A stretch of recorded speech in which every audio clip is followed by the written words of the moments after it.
ہمارے ملک میں متحدہ ہندوستان سے ہی نیکی کرنے والے لوگ کچھ اور ہوتے ہیں. حضرت مولانا محمد الیاس صاحب دہلوی سب کہہ دو رحمت اللہ علیہ. اللہ تعالیٰ کی کروڑ رحمتیں نازل ہوں. بازار سے گزر رہے ہیں, ایک پہلوان صاحب ملے, السلام علیکم. وعلیکم السلام ہوئی. فرمایا بھائی اپنا کلمہ سنا دے, کوئی غلطی نہ ہو, میرا سن لے, میری غلطی نکال دینا, اصلاح ہو جائے گی. پہلوان صاحب نے آؤ دیکھا نہ تاؤ دیکھا, پڑاخ سے مولانا کے منہ پہ تماچا مارا. وہ پہلوان تھا, مولانا بالکل چھوٹے سے قد کے, نحیف الجسم. دیش تو بڑا ہے جتنے ساتھ تھے, مگر صبر کی تعلیم دی ہوئی تھی. خود ہی تو تھپڑ کھایا اور جھک کر کے پہلوان کے قدموں پہ پیروں پہ ہاتھ رکھ دیے. مولانا نے فرمایا پہلوان صاحب معاف کر دینا, غلطی ہو گئی. بس اتنی سی بات ہوئی. اس کے بعد اللہ میاں نے اس کا مقدر ہی جگا دیا. سوچنے لگا ماروں بھی میں اور معافی بھی میں دوں. اللہ میاں نے ایسا انقلاب زندگی میں دیا کہ ساری عمر مولانا کے قدموں میں گزار دی. ہزارہ لوگوں کو نماز یاد کرائی, لاکھوں لوگوں کو جنازے کی نماز سکھائی. اپنا کھانا, اپنا خرچہ, اپنا پینا سب کچھ ہوتے ہوئے, مگر بعض بدنصیب آدمی ان کی مخالفت کو بھی عبادت سمجھتے ہیں. وہ کہتے ہیں کسی بستی میں شام کے بعد تبلیغی جماعت چلی گئی, مغرب کے بعد یا پہلے پنڈ کے لوگ باہر آئے کہ بھی تو تم ہمارے یہاں نہیں آ سکتے. انہوں نے کہا کیوں؟ ہمارے پیر صاحب نے منع کر رکھا ہے, دیکھ لو نہیں جاؤ گے, ماریں گے ہم تمہیں. انہوں نے کہا بھی چلو تمہیں تبلیغ ہم کچھ نہیں کرنے کے, مسجد میں ہمیں ٹھہرنے دو, ہم کہاں جائیں ہم, لیکن تم نے کرنا کچھ نہیں, تبلیغ نہیں کرنے دیں گے ہم. میں کہا چلو نہیں صحیح میاں کوئی بات نہیں. وہ پیر کو جب پتا چلا کہ تبلیغ والے آ گئے, اس نے سوچا یہ آ گئے تو پھر معاملہ تو روشن ہو جائے گا. کہنے لگا ترکیب میں بتاتا ہوں, لاؤڈ اسپیکر رات کو چرا لو, خود ہی چھپا لو, اور ان کا نام لگوا دو, تھانے میں ڈنڈے لگواؤ, اس طرف کا کبھی یہ منہ نہیں کرنے کے. چنانچہ ایسا ہی کیا, اسپیکر چھپا لیا. صبح کہنے لگے اوے مولوی ہو کتنے اسپیکر ساڈا؟ جی ہم تو پردیسی ہیں, پردیسی. اسپیکر چھپا لیا ہے. پولیس آ گئی, پکڑ کے لے کے چلے. ان کی بھی بیچاروں کی جیسی عادت ہے, انشاءاللہ اب تو بدل جائے گی. راستے میں کہنے لگے مولوی ہو 500 روپیہ دے دو, جان چھوٹ جائے گی. وہ کہنے لگے بھی 500 تو نہیں, کلمہ سیکھ لے, نماز سیکھ لے. وہ کہنے لگے پکے ہی ملا ہو تسی, کلمے نماز نو اپنے کولے رکھو, چلو تانوں ڈنڈے لاواں گے. اٹھے تھانے پہنچے. اتفاق سے اس علاقے کے کسی بڑے افسر نے, ڈی سی تھا یا ایس پی تھا, اس نے بھی تبلیغی جماعت میں وقت دے رکھا تھا, اور جماعت کا امیر اس وقت وہی تھا. تھانے صاحب جب وہ انتظار کر رہے تھے نا کہ لمبے پاواں گے, جب سامنے آیا تو وہ اٹھ کے قدموں میں گر گیا کہ حضور آپ کہاں؟ کہنے لگا اللہ کی راہ میں نکلا ہوا ہوں, بڑے گناہ ہوئے ہیں, جی چاہتا ہے اللہ میری روح سیاہی کو معاف کر دے, میں مجرم ہوں, تفتیش کر. کہنے لگا جی پتہ چل گیا. بس وہ جنہوں نے شکایت کی تھی پہلے ان کو بلوایا, 2-4 ان کو لگائے.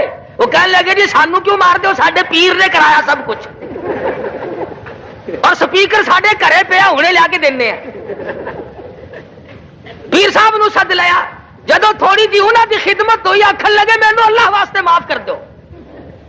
امیر صاحب کہنے لگے چھوڑ دو جی, ان کو معاف کر دیا, شرط یہ ہے کہ ایک چلہ ہمارے ساتھ لگائے, ایک چلہ ہمارے ساتھ رہنا پڑے گا, کسی کو کچھ نہ کہو. میں تو یہ کہتا ہوں واتقوا یوما لا تجزی نفس عن نفس شیئا ولا يقبل منها عدل ولا تنفعها شفاعة ولا هم ينصرون. اپنی اپنی فکر کرو, کل وہ دن آنے والا ہے, کوئی کسی کی کام نہیں آئے گا ذرہ برابر. اس وقت کیا بنے گی؟ اور مشیت ایزدی جو ہے اسے کون منع کرے گا؟ اللہ تبارک و تعالیٰ نے جو اپنے یہاں طے کر لیا وہ ہو کے رہتا ہے. سومناتھ کے مندر میں جب کفر نے انگڑائی لی, کفر نے جب سرکشی کی, جب تباہی مچائی, اللہ پاک نے محمود غزنوی کو پیدا کر دیا. آؤ کفر کی گردن پکڑ کے مرو مروڑ دے اور یہاں پر اسلام کا جھنڈا لہرا دے۔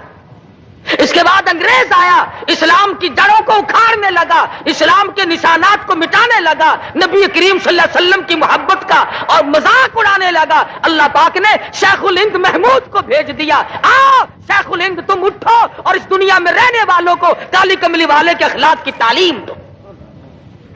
محمود غزنوی کے ہاتھوں کافر گئے، 70 راجاؤں نے مار کھائی، شیخ الہند محمود کے ہاتھوں انگریز کا جنازہ نکلا۔ ارے اللہ پاک نے طے کر رکھا ہے ہر صدی میں ایک محمود پیدا کروں گا۔ آج مفتی اعظم مفتی محمود کی قیادت میں نظام مصطفیٰ آیا۔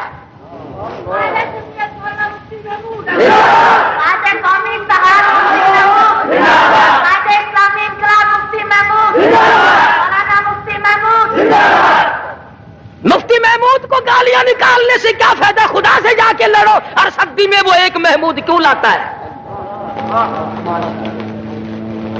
اس نے تو پیدا کرنا ہی کرنا ہے۔ انگریز کے کالے قانون کو ختم کرانے کے لیے اللہ تبارک و تعالیٰ نے اور کہا اللہ غنی و مالک تیری بے نیازی۔ 2 سال پہلے جس اسمبلی ہال میں سے مفتی محمود کے پیر پکڑ کر گھسیٹ کر باہر پھینکا گیا تھا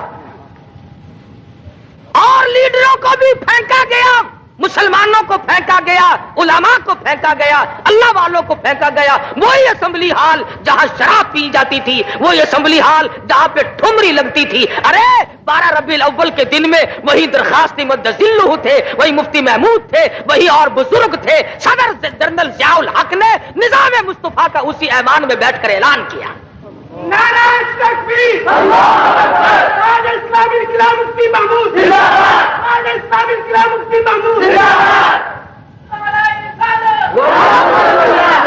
تو عرض کر رہا ہوں کہ اب ایسا وقت آ پہنچا، اس منزل کو رل مل کر کے ایسی بناؤ، ان گلیوں میں، ان کوچوں میں، ان کمائیوں میں، تجارتوں میں، اقتصادیات میں ہم ایسی شکل اختیار کریں کہ تمام کے تمام محمد عربی صلی اللہ علیہ وسلم کے سارے ہم غلام بن جائیں۔